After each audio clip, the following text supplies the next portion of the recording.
All right, are you ready to finish chapter 1? Okay, so yesterday we learned that Ramona Quimby, age 8, is riding the school bus for the first time, and she's all by herself because she is going to a different school than her sister, who's going to junior high school. Do you remember what her sister's name is? Beatrice, and they call her Beezus. And Ramona just got on the school bus, so let's see how that goes. Do you think it's going to be as exciting as she hoped it would be?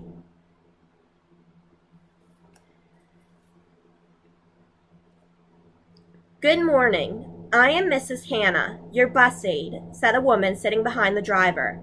Take the first empty seats toward the back. Ramona and Howie took window seats on opposite sides of the bus, which had a reassuring new smell. Ramona always dreaded the people and fume smell of the big city buses. Bye-bye, called Mrs. Kemp and Willa Jean, waving as if Ramona and Howie were going on a long, long journey. Bye-bye, Howie pretended not to know them.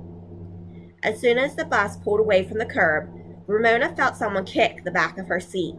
She turned and faced a sturdy boy wearing a baseball cap with the visor turned up and a white t-shirt with a long word printed across the front.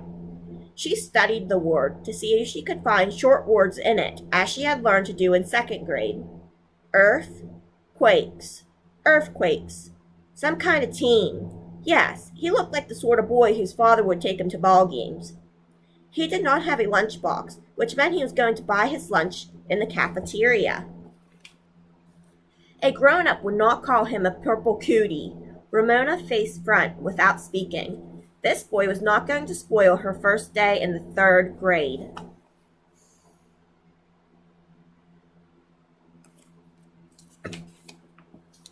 Thump, thump, thump against the back of Ramona's seat. The bus stopped for other children, some excited and some anxious. Still, the kicking continued. Ramona ignored it as the bus passed her former school.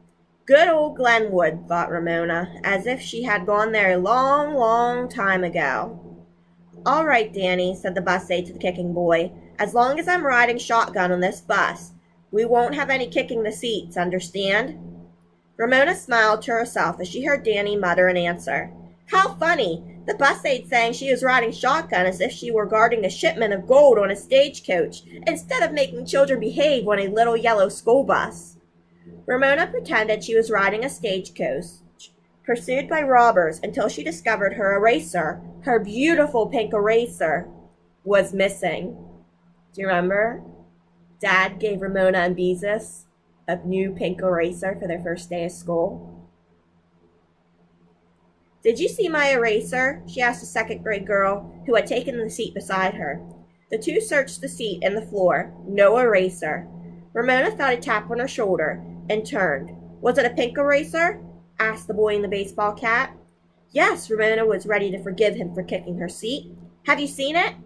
Nope. The boy grinned as he jerked down the visor of his baseball cap. That grin was too much for Ramona. Liar, she said, with her most ferocious glare, and faced front once more, angry at the loss of her new eraser, angry with herself for dropping it so the boy could find it. Purple cootie, she thought, and hoped the cafeteria would serve him fish portions and those canned green beans with the strings left on, and apple wedges, the soft mushy kind with tough skins for dessert. Ooh, she's upset. The bus stopped at Cedarhurst, Ramona's new school, a two-story red brick building very much like her old school. As the children hopped out of the bus, Ramona felt a little thrill of triumph. She had not been carsick. She now discovered she felt as if she had grown even more than her feet. Third graders were the biggest people, except teachers, of course, at this school. All the little first and second graders running around the playground, looking so young, made Ramona feel tall, grown up, and sort of, well, wise in the ways of the world. Danny shoved ahead of her. Catch, he yelled to another boy. Something small and pink flew through the air and into the second boy's cupped hands. The boy wound up as if he were pitching a baseball, and the eraser flew back to Danny. You give me back my eraser! Encumbered by her lunchbox, Ramona chased Danny, who ran, ducking and dodging among the first and second graders. When she was about to catch him, he tossed her eraser to the other boy. If her lunchbox had not banged against her knees, Ramona might have been able to grab him. Unfortunately, the bell rang first. Yard apes, yelled Ramona, her name for the sort of boys who always got the best balls, who were always first on the playground, and who chased their soccer balls through other people's hopscotch games. She saw her pink eraser fly back into Danny's hands. Yard apes, she yelled again, tears of anger in her eyes. Yucky yard apes. The boys, of course, paid no attention. Still fuming, Ramona entered her new school and climbed the stairs to find her assigned classroom, which she discovered looked out over roofs and treetops to Mount Hood in the distance. I wish it would erupt, she thought, because she felt like exploding with anger.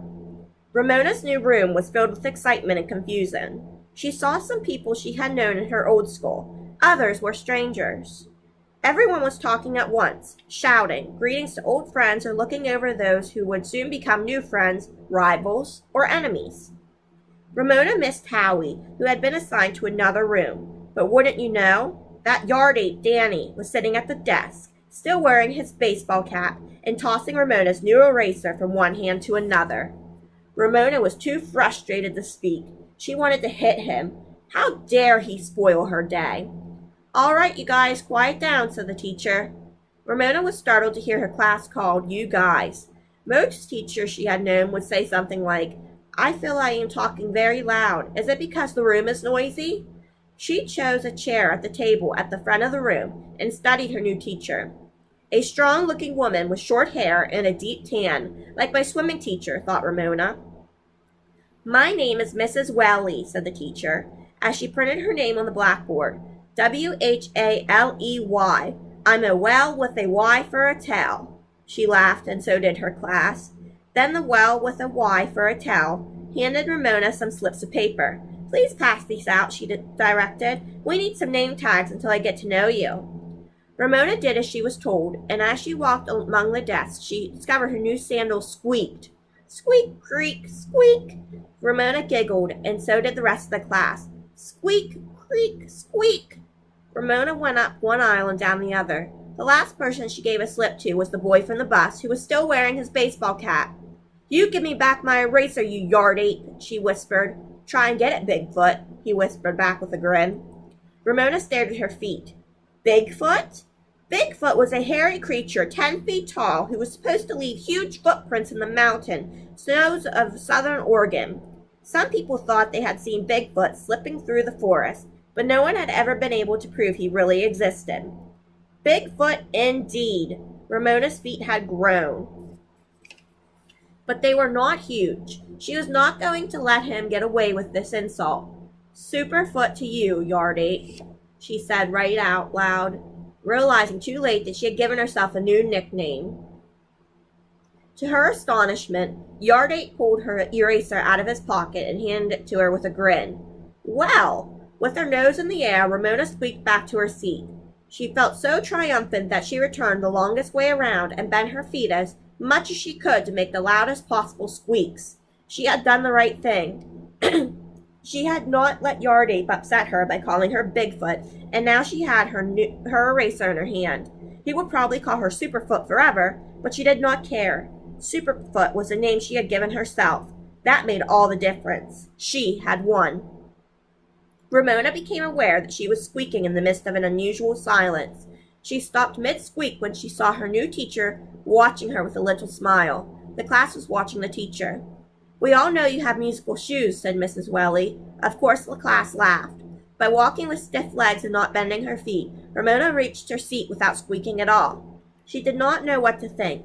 At first, she thought Mrs. Whaley's remark was a reprimand, but then maybe her teacher was trying to be funny. She couldn't tell about grown-ups sometimes. Ramona finally decided that any teacher who let Yard Ape wear his baseball cap in the classroom wasn't really fussy about squeaking shoes. Ramona bent over her paper and wrote slowly and carefully in cursive, Ramona Quimby, age 8. She admired the look of what she had written, and she was happy. She liked feeling tall in her new school. She liked, or was pretty sure she liked, her non-fussy teacher. Yardate? Well, he was a problem, but so far she could not let him get the best of her for keeps. Besides, although she might never admit it to anyone, now that she had her eraser back, she liked him. Sort of. Maybe she enjoyed a challenge. Ramona began to draw a fancy border, all scallops and curlicues around her name.